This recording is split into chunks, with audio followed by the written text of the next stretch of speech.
Chapter 27, Knights and Squires. Stubb was the second mate. He was a native of Cape Cod, and hence, according to local usage, was called a Cape Cod man, a happy-go-lucky, neither craven nor valiant, taking perils as they came with an indifferent air. And while engaged in the most imminent crisis of the chase, toiling away, calm and collected as a journeyman joiner engaged for the year. Good-humored, easy, and careless, he presided over his whaleboat as if the most deadly encounter were but a dinner, and his crew all invited guests. He was as particular about the comfortable arrangement of his part of the boat as an old stage driver is about the snugness of his box. When close to the whale, in the very deathlock of the fight, he handled his unpitying lance coolly and offhandedly, as a whistling tinker his hammer. He would hum over his old rig-a-dig tunes, while flank and flank with the most exasperated monster.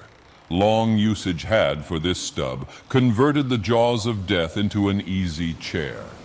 What he thought of death itself, there is no telling. Whether he ever thought of it at all might be a question. But if he ever did chance to cast his mind that way after a comfortable dinner, no doubt. Like a good sailor, he took it to be a sort of call of the watch to tumble aloft and bestir themselves there about something which he would find out when he obeyed the order, and not sooner. What perhaps, with other things, made Stubb such an easy-going, unfearing man, so cheerily trudging off with the burden of life in a world full of grave peddlers, all bowed to the ground with their packs? What helped to bring about that almost impious good humor of his? That thing must have been his pipe. For like his nose, his short, black little pipe was one of the regular features of his face. You would almost as soon have expected him to turn out of his bunk without his nose as without his pipe. He kept a whole row of pipes there, ready loaded, stuck in a rack, within easy reach of his hand. And whenever he turned in, he smoked them all out in succession, lighting one from the other to the end of the chapter, then loading them again to be in readiness anew. For when Stubb dressed, instead of first putting his legs into his trousers, he put his pipe into his mouth. I say this continual smoking must have been one cause at least of his peculiar disposition, for everyone knows that this earthly air, whether ashore or afloat, is terribly infected with the nameless miseries of the numberless mortals who have died exhaling it. And as in time of the cholera, some people go about with a camphorated handkerchief to their mouths. So likewise, against all mortal tribulations, Stubb's tobacco smoke might have operated as a sort of disinfecting agent. The third mate was Flask, a native of Tisbury, in Martha's Vineyard. A short, stout, ruddy young fellow, very pugnacious concerning whales, who somehow seemed to think that the great leviathans had personally and hereditarily affronted him, and therefore it was a sort of point of honor with him to destroy them whenever encountered. So utterly lost was he to all sense of reverence for the many marvels of their majestic bulk and mystic ways, and so dead to anything like an apprehension of any possible danger from encountering them, that in his poor opinion the wondrous whale was but a species of magnified mouse, or at least water rat, requiring only a little circumvention and some small application of time and trouble in order to kill and boil. This ignorant, unconscious fearlessness of his made him a little waggish in the matter of whales. He followed these fish for the fun of it. And a 3 years' voyage round Cape Horn was only a jolly joke that lasted that length of time. As a carpenter's nails are divided into wrought nails and cut nails, so mankind may be similarly divided. Little Flask was one of the wrought ones, made to clinch tight and last long. They called him King Post on board of the Pequod, because in form he could be well likened to the short, square timber known by that name in Arctic whalers, and which by the means of many radiating side timbers inserted into it, serves to brace the ship against the icy concussions of those battering seas. Now these three mates, Starbuck, Stubb, and Flask, were momentous men. They it was who by universal prescription commanded 3 of the Pequod's boats as headsmen. in that grand order of battle in which Captain Ahab would probably marshal his forces to descend on the whales. These three headsmen were as captains of companies.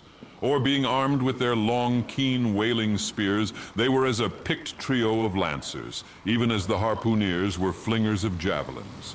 And since in this famous fishery, each mate or headsman, like a Gothic knight of old, is always accompanied by his boat steerer or harpooneer, who in certain conjunctures provides him with a fresh lance, when the former one has been badly twisted or elbowed in the assault. And moreover, as there generally subsists between the two a close intimacy and friendliness, it is therefore but meet that in this place we set down who the Pequod's harpooneers were, and to what headsman each of them belonged. First of all was Queequeg, whom Starbuck, the chief mate, had selected for his squire. But Queequeg is already known. Next was Tashtego, an unmixed Indian from Gayhead, the most westerly promontory of Martha's Vineyard, where there still exists the last remnant of a village of red men, which has long supplied the neighboring island of Nantucket with many of her most daring harpooneers. In the fishery, they usually go by the generic name of Gayheaders. Tashtego's long, lean sable hair, his high cheekbones and black rounding eyes, for an Indian, oriental in their largeness, but Antarctic in their glittering expression, all this sufficiently proclaimed him an inheritor of the unvitiated blood of those proud warrior hunters, who, in quest of the great New England moose, had scoured, bow in hand, the aboriginal forests of the Maine. But no longer snuffing in the trail of the wild beasts of the woodland, Tashtego now hunted in the wake of the great whales of the sea, the unerring harpoon of the sun fitly replacing the infallible arrow of the sires. To look at the tawny brawn of his lithe, snaky limbs, you would almost have credited the superstitions of some of the earlier Puritans, and half believed this wild Indian to be a son of the Prince of the Powers of the Air. Tashtego was Stubb the second mate's squire. Third among the harpooneers was Dagu, a gigantic coal-black Negro savage with a lion-like tread, an Ahasuerus to behold. Suspended from his ears were two golden hoops, so large that the sailors called them ring bolts, and would talk of securing the topsail halyards to them. In his youth, Dagu had voluntarily shipped on board of a whaler, lying in a lonely bay on his native coast, and never having been anywhere in the world but in Africa, Nantucket, and the pagan harbors most frequented by whalemen, and having now led for many years the bold life of the fishery in the ships of owners uncommonly heedful of what manner of men they shipped. Dagu retained all his barbaric virtues, and erect as a giraffe, moved about the decks in all the pomp of 6'5" in his socks. There was a corporeal humility in looking up at him, and a white man standing before him seemed a white flag come to beg truce of a fortress. Curious to tell, this imperial Negro, Ahasuerus Dagu, was the squire of Little Flask, who looked like a chess man beside him. As for the residue of the Pequod's company, be it said that at the present day not 1 in 2 of the many thousand men before the mast employed in the American whale fishery are Americans born, though pretty nearly all the officers are. Herein it is the same with the American whale fishery as with the American Army and military and merchant navies and the engineering forces employed in the construction of the American canals and railroads. The same, I say, because in all these cases the Native American liberally provides the brains, the rest of the world as generously supplying the muscles. No small number of these whaling seamen belong to the Azores, where the outward-bound Nantucket whalers frequently touch to augment their crews from the hardy peasants of those rocky shores.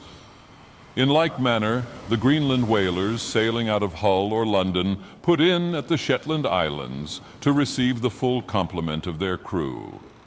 Upon the passage homewards, they drop them there again.